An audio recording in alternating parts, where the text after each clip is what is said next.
The void of space stretched endlessly in all directions, broken only by the swirling colors of the Veil Nebula. Against this cosmic backdrop, 300 warships moved in perfect formation. Their hulls gleamed with polished metal, and their weapons bristled like the spines of angry creatures. Fleet Commander Zelkith stood on the bridge of his flagship, the Dominant Fang. His 4 eyes watched the scanner displays with satisfaction. Behind him, his officers worked at their stations with practiced efficiency.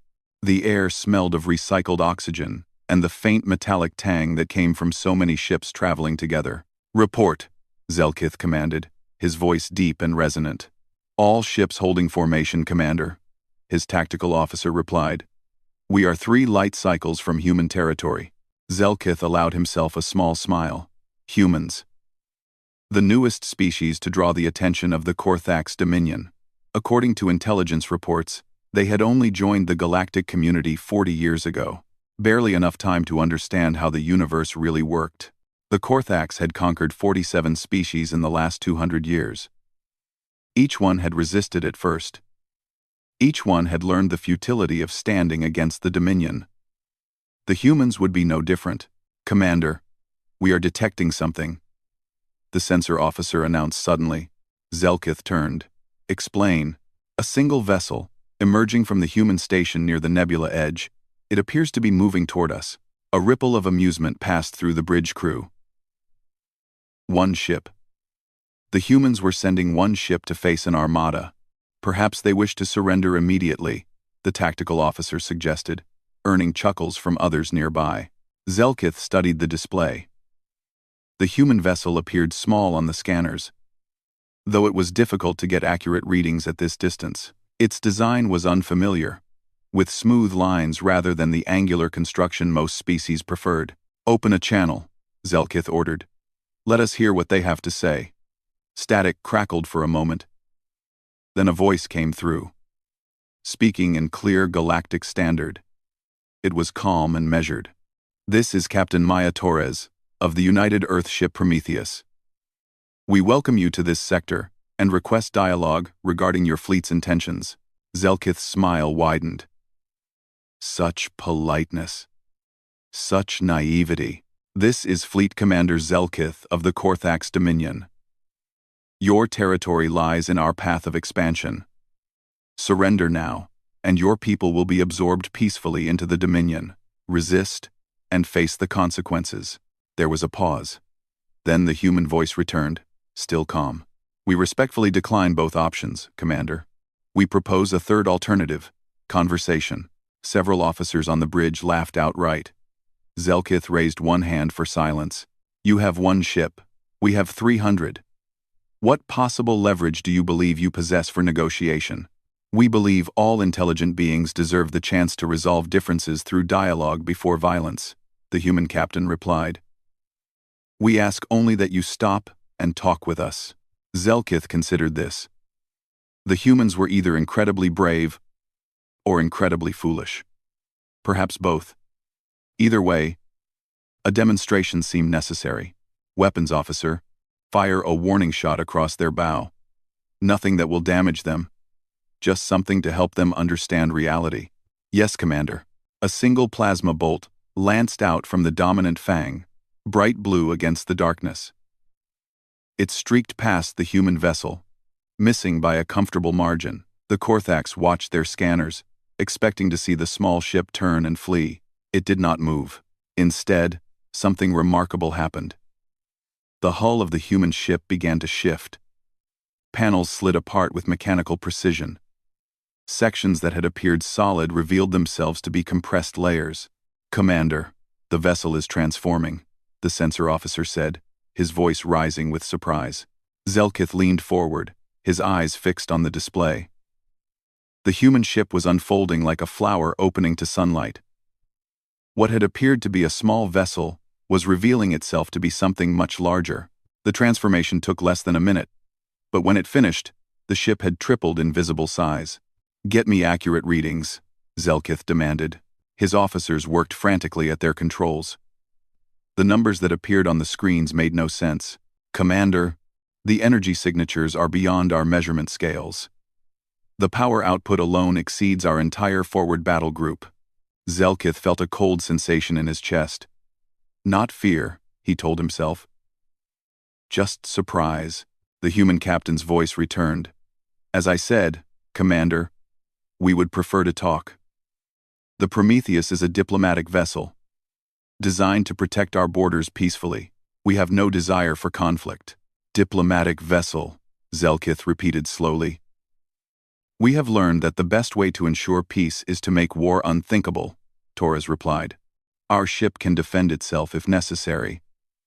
But we would rather defend the possibility of friendship. Zelkith's tactical officer spoke urgently. Commander, our scanners are detecting additional signatures. 6 more vessels just like the first one. Positioned around our fleet, the bridge fell silent. 7 human ships. They had appeared from nowhere, each one radiating impossible amounts of energy. The Korthax Armada, so confident moments before, was suddenly surrounded. They were cloaked, the sensor officer whispered. Our systems never detected them. Zelkith stared at the display, his mind racing. The humans had technology the Korthax had never encountered. They had positioned themselves with perfect tactical advantage. And yet, their captain still spoke of dialogue and peace. Captain Torres, Zelkith said carefully, you have our attention. What do you propose? Simply this, Commander. Lower your weapons, hold your position, and let us talk about why you are really here. Because we have been watching, and we believe we understand more than you think. Zelkith looked around his bridge at his officers' worried faces. For the first time in 200 years, the Korthax Dominion had met something unexpected, and that changed everything. The bridge of the dominant Fang hummed with nervous energy. Officers who had laughed minutes earlier now worked in tense silence. Zelkith stood motionless, his 4 eyes moving between the tactical display and the viewing screen where the human ship floated, serene and waiting. Status on their weapon systems? Zelkith asked quietly. His tactical officer studied her console, then shook her head with confusion. Commander, I cannot identify any conventional weapons. No plasma cannons. No missile ports. No beam emitters. But the energy readings suggest they have something we cannot recognize. Zelkith's second in command, a veteran warrior named Vorkath, stepped closer. Perhaps they are bluffing. All show. No substance. Perhaps, Zelkith replied, though he did not believe it. Something about the human vessel felt genuinely dangerous, like standing near a sleeping predator. The communication channel remained open. Captain Torres spoke again, her voice carrying the same steady calm. Commander Zelkith, we are transmitting a data package to your ship. It contains no harmful code, only information. We believe you should see it before making your next decision. Zelkith nodded to his communications officer, who checked the incoming transmission carefully before displaying it on the main screen. What appeared made Zelkith's blood run cold. The screen showed detailed records of Korthax military operations spanning 200 years. Battle formations, ship specifications, weapon capabilities, tactical preferences. Every engagement the Dominion had fought was documented with precise accuracy. Fleet movements that had been considered secret were mapped and analyzed. How did they obtain this? Vorkath demanded. The human captain answered as if she had heard the question. We have been observing galactic affairs since we joined the community 40 years ago. Commander. We watched. We learned. We studied every species we encountered, especially those who relied on military force. More data scrolled across the screen. Zelkith saw psychological profiles of Korthax commanders, including himself, supply chain analyses, predictions of future expansion routes. The humans had not just been watching, they had been preparing. You studied us like laboratory specimens, Zelkith said, his voice tight with anger. We studied everyone, Commander. It is what humans do. We seek to understand. And what we learned about the Korthax made us sad. Sad? Zelkith repeated, surprised by the word. Yes. Because we recognize the pattern. You are not conquerors by nature, Commander. You are survivors fighting for your lives. Every species you have absorbed provided resources you desperately needed. We know about your home system. The bridge fell utterly silent. No one outside the highest levels of Korthak's government knew the truth about their dying homeworld. The star that warmed their planets was failing. Resources grew scarcer with each passing year. Expansion was not about glory. It was about survival. You know nothing, Zelkith said, but his voice lacked conviction. We know your sun is cooling, Torres replied gently. We know your agricultural worlds are producing less each decade. We know your people face a slow extinction if nothing changes, and we know you have been trying to conquer your way to salvation because you see no other option. Zelkith felt something break inside him.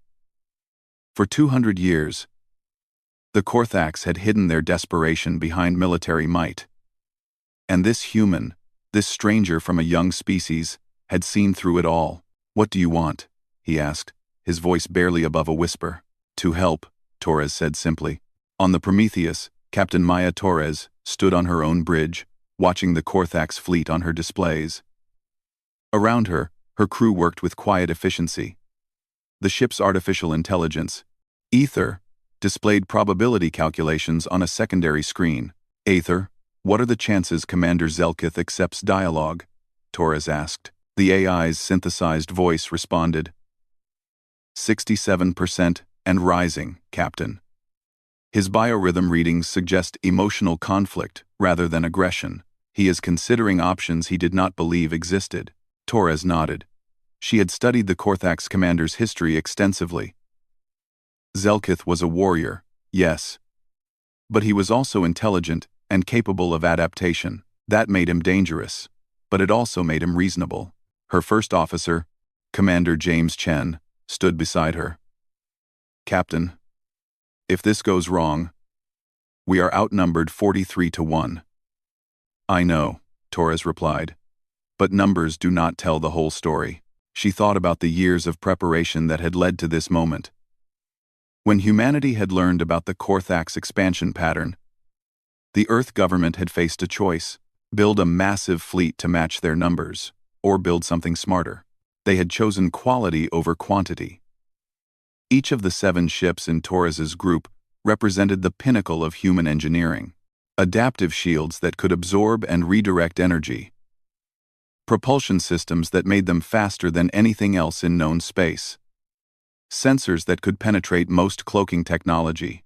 But more importantly, each ship carried something the Korthaks had never valued. Hope. Ether. Prepare the terraforming data, Torres ordered. If Zelkith agrees to talk, I want to show him what is possible.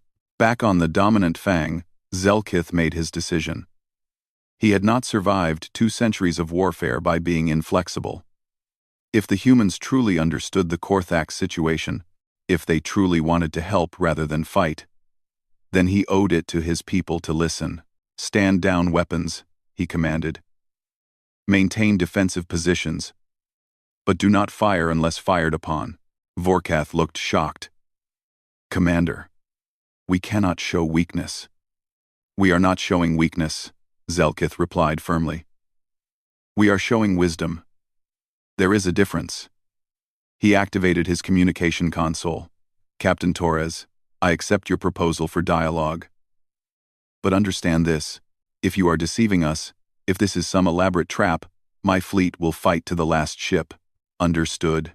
Commander, Torres replied. I propose we meet in neutral space, halfway between our positions. You may bring advisors. I ask only that we approach this conversation with open minds. Agreed, Zelkith said. But I have one question first. Why would humans help the Korthaks? We would have been your enemies. We might still be. Torres was quiet for a moment. When she spoke, her voice carried a weight of history. Because humans know what it is like to face extinction, Commander. We have stood on the edge of our own destruction more than once, and we learned something important from those experiences. The universe is vast and often hostile. But intelligent beings do not have to be hostile to each other. We can choose differently. Thanks for watching. And we see and subscribe. Induced to Luft Weather. Zelkith closed his eyes. Such simple words, such a radical idea. Very well, Captain. Let us see if your actions match your words. Dr. Sarah Chen stood in the observation room of the International Space Monitoring Station, her hands trembling as she read the decoded transmission for the third time. The message was simple, almost mundane in its directness. It welcomed humanity to the galactic community and provided coordinates for making contact. Within months, Earth had learned the truth about the universe. They were not alone.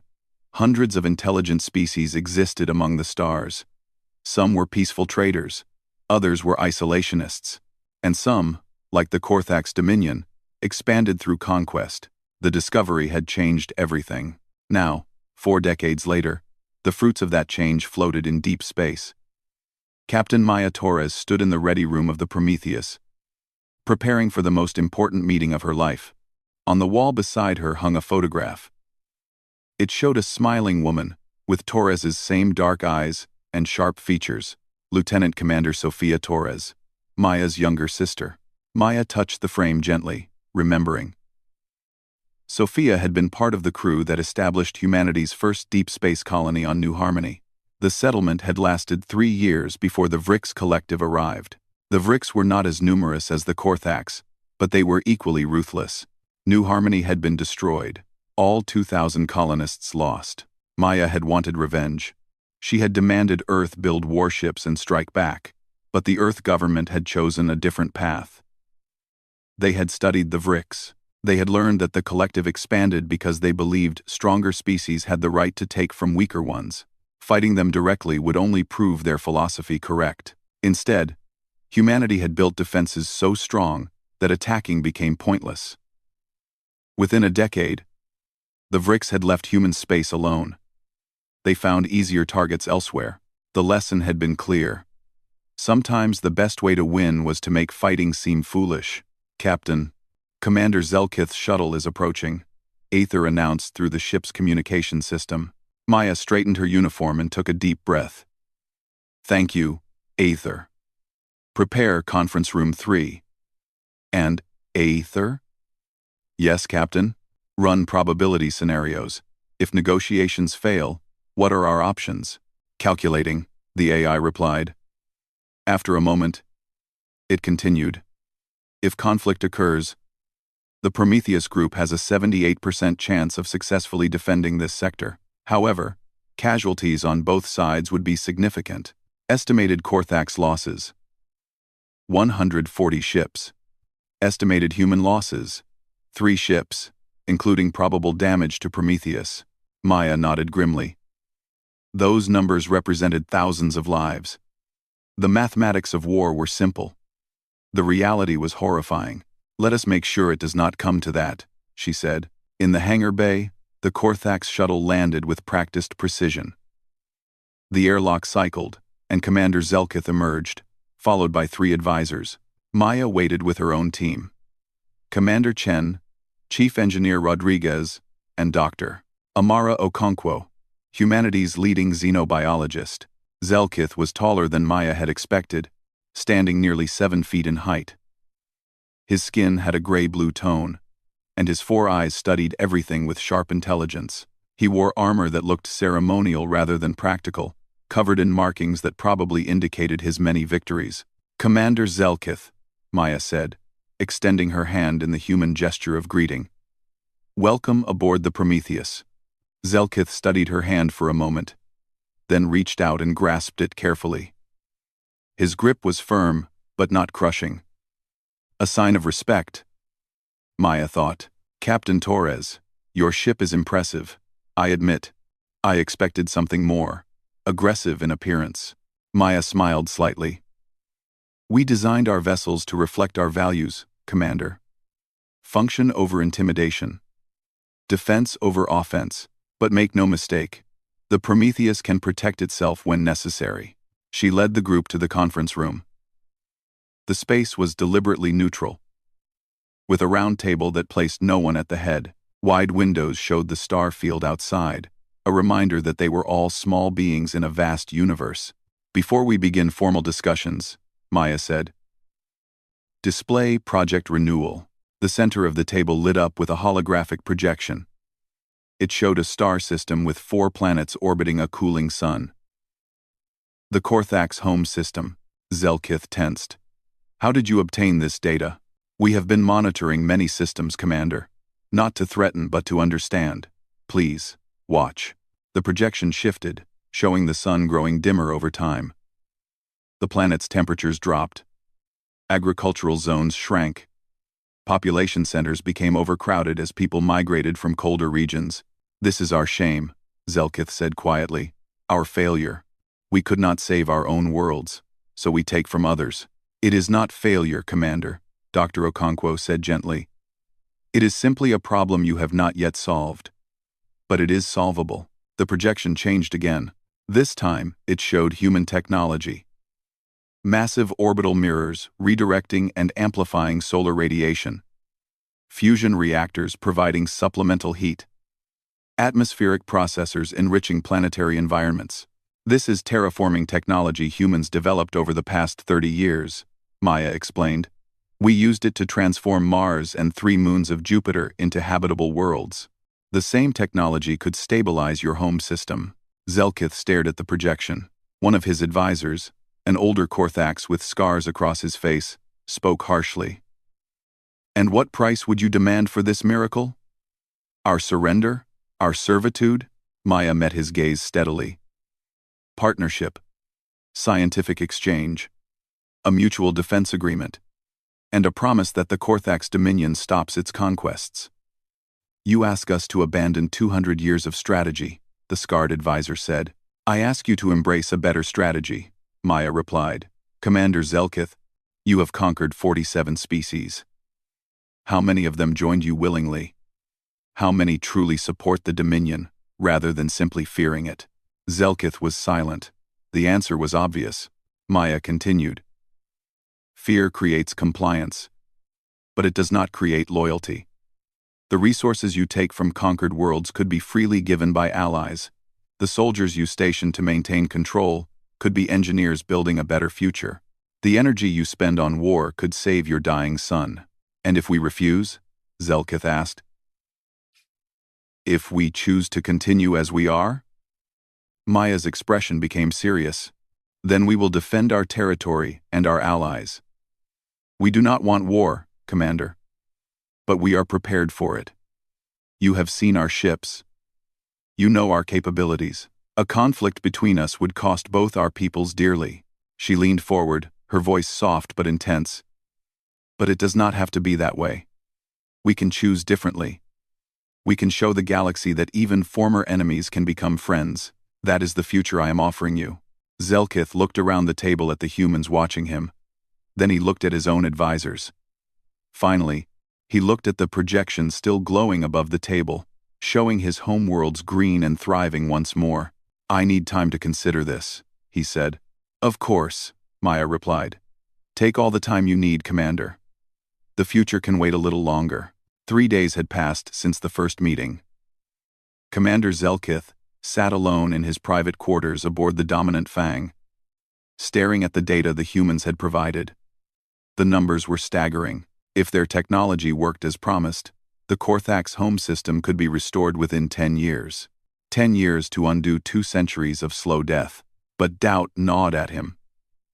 In his experience, no species offered help without expecting something greater in return. Yet the humans had been completely transparent about their requirements. They wanted peace, they wanted partnership, they wanted the Korthax to stop conquering. Was it really that simple? A chime at his door interrupted his thoughts. Vorkath entered without waiting for permission, his expression troubled. The senior commanders demand a meeting, Vorkath said. They believe you are considering surrender. I am considering survival. Zelkith replied calmly. There is a difference. Some do not see it that way. Commander Draxus especially. He believes the humans are weak, and that we should attack while they are unprepared. Zelkith stood, his full height imposing even in the small quarters. Draxus is a fool if he thinks they are unprepared. Arrange the meeting. It is time the senior staff understood what we truly face. 2 hours later, Zelkith stood before 20 of his most experienced commanders in the war room. The chamber was designed to inspire confidence, with battle trophies from conquered worlds mounted on the walls. Today, those trophies felt like reminders of a strategy that had reached its end. Commander Draxus spoke first, his voice filled with contempt. "You spent 3 days talking with these humans, while our fleet sits idle. We should strike now, destroy their 7 ships, and continue our advance." Several commanders voiced agreement. Zelkith let them speak, then activated the central display. The projection showed the Prometheus and its sister ships, with detailed analysis of their capabilities. Ether, the human artificial intelligence, helped prepare this report, Zelkith explained. They wanted us to understand exactly what attacking them would mean. The display shifted, showing combat simulations. In each scenario, the Korthax fleet attacked the human ships. The results were devastating. The human vessels moved with impossible speed. Their shields absorbed weapons fire that should have destroyed them, and their counterattacks were precise and overwhelming. "This is propaganda," Draxus insisted. "Designed to frighten us." "Is it?" Zelkith asked. "Then explain how they appeared in our sensor range without detection. Explain their energy signatures. Explain how they knew our tactical history in such detail." He changed the display again, showing the Korthax home system. "Or better yet, explain how we save our dying worlds by continuing to fight wars that drain our resources." The room fell quiet. Most commanders knew the truth about their home system, though they rarely spoke of it openly. An older commander named Thyra, respected for her strategic wisdom, spoke carefully. "What exactly are the humans offering, Zelkith?" "Technology to stabilize our sun. Methods to restore our agricultural worlds. Scientific cooperation. In exchange, we stop our expansion and join them in a mutual defense alliance." "And you trust them?" Draxus demanded. "I trust their logic," Zelkith replied. "They gain more from our friendship than from our destruction. A war between us would cost them ships and lives. Peace costs them only knowledge they are willing to share." Thyra nodded slowly. "It is sound reasoning. But can we afford to appear weak before the galaxy? If we accept help, other species may see vulnerability. Other species already see a dominion stretched thin across too many worlds," Zelkith said bluntly. "We control territory we cannot fully defend. We absorb populations that resist our rule. We spend more resources maintaining our conquests than we gain from them. The humans see this. Others will see it soon enough." Draxus stood abruptly, his chair scraping across the floor. "I will not be part of this surrender. If you choose this path, you choose it without me and the ships loyal to my command." "You would split the fleet?" Vorkath asked, shocked. "I would preserve Korthak's honor," Draxus replied. 40 ships will follow me. We will continue the true mission of the Dominion, with or without you, Zelkith." Zelkith felt a weight settle on his shoulders. Civil division was the last thing his people needed. But he also knew Draxus. The commander was stubborn and proud, qualities that made him a fierce warrior but a poor strategist. "If you choose that path, Draxus, you choose it knowing the humans will defend their territory, and you choose it knowing I will not support you." "Then we are decided," Draxus said coldly. He turned and left the war room, followed by 3 other commanders. After they departed, Thyra spoke again. "This will complicate matters with the humans." "Yes," Zelkith agreed. "I must inform Captain Torres immediately." On the Prometheus, Maya received Zelkith's transmission with mixed emotions. The commander had agreed to accept human help and to pursue peace. It was a historic moment, but 40 Korthax warships under Draxus's command had broken away, declaring their intention to continue expanding regardless of what the main fleet decided. "Ether, where are the rogue ships headed?" Maya asked. The AI displayed their projected course.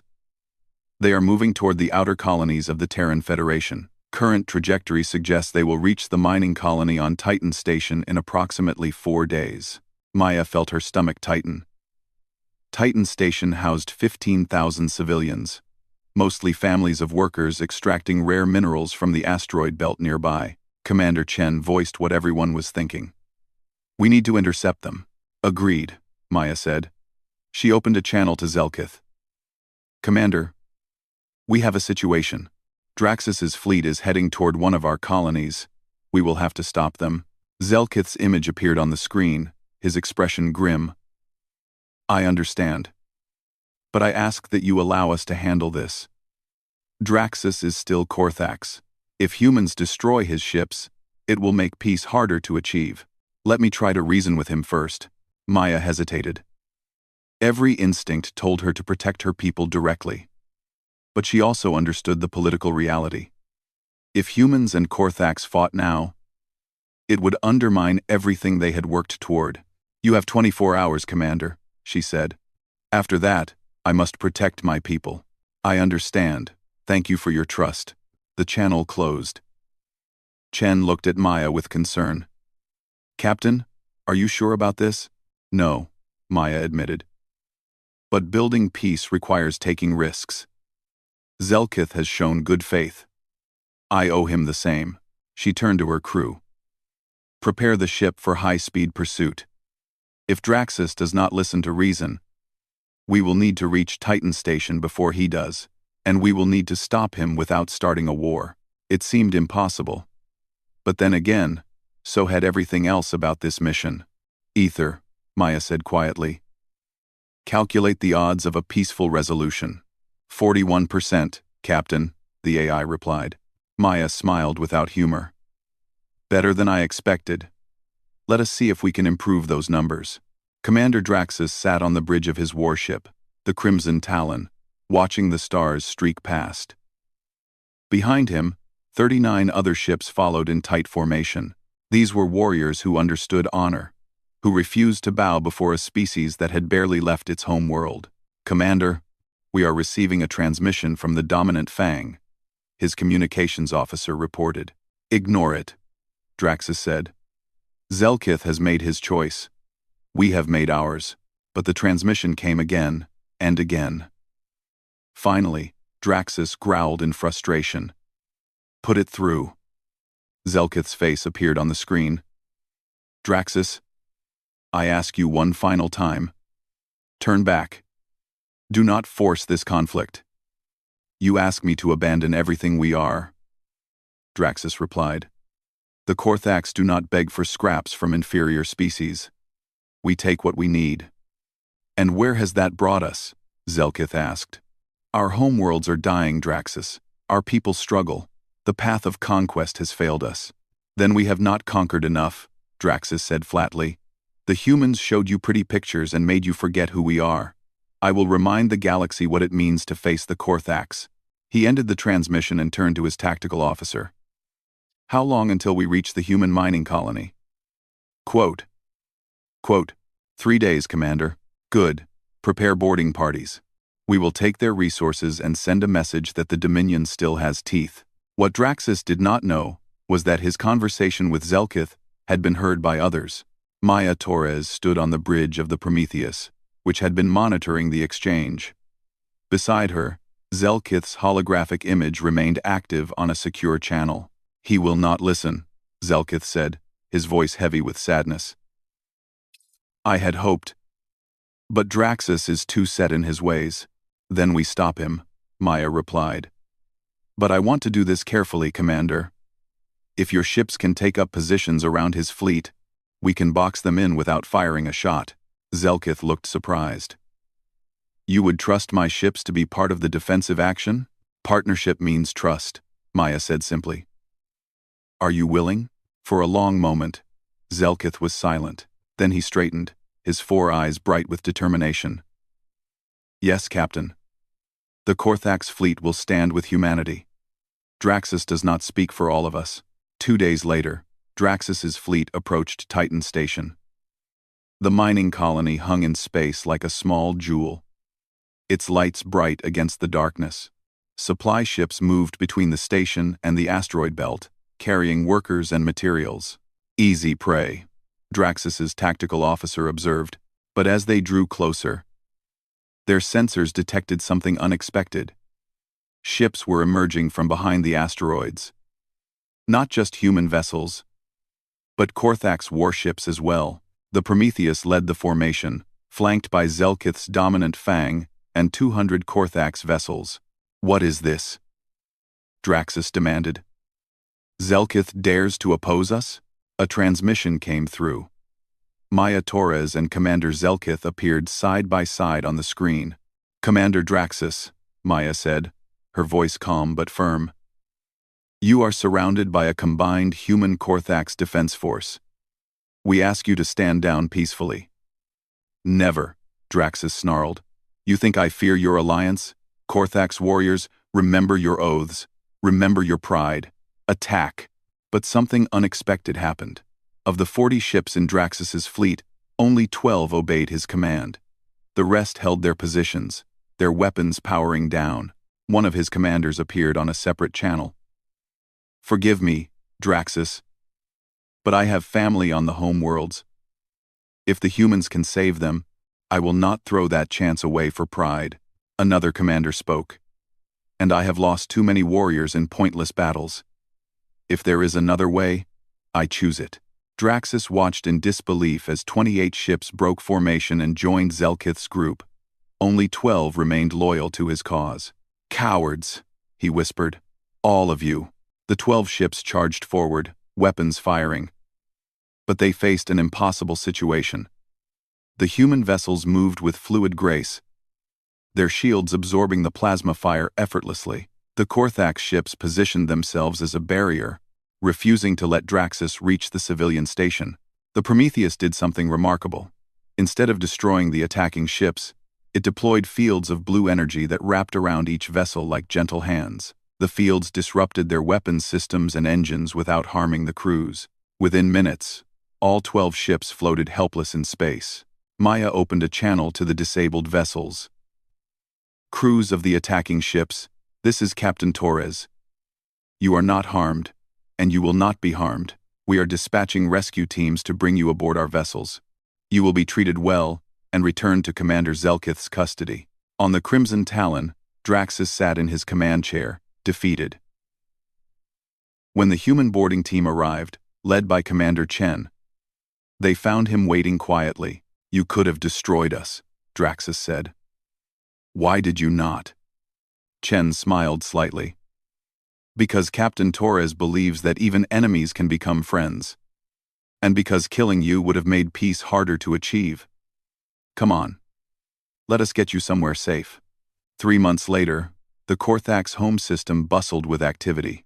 Human engineering vessels worked alongside Korthak's ships, installing massive orbital mirrors that captured and focused the dying sun's light. On the surface of the largest planet, terraforming stations hummed to life, enriching the atmosphere and warming the cooling soil. Zelkith stood with Maya on an observation platform, watching the work progress. Below them, Korthak's children played in gardens that had been barren just weeks before. "My people are calling it the miracle of renewal," Zelkith said. "They speak of the humans, who came not to conquer, but to save." "We came to make friends," Maya corrected gently. "The saving was just part of that." "And Draxus?" Zelkith asked. "He still sits in detention, refusing to accept what has happened." "Give him time," Maya said. "Change is hard, especially for warriors. But even he will see eventually. When his own family breathes easier because of what we have built together, he will understand." A message came through on Maya's communicator.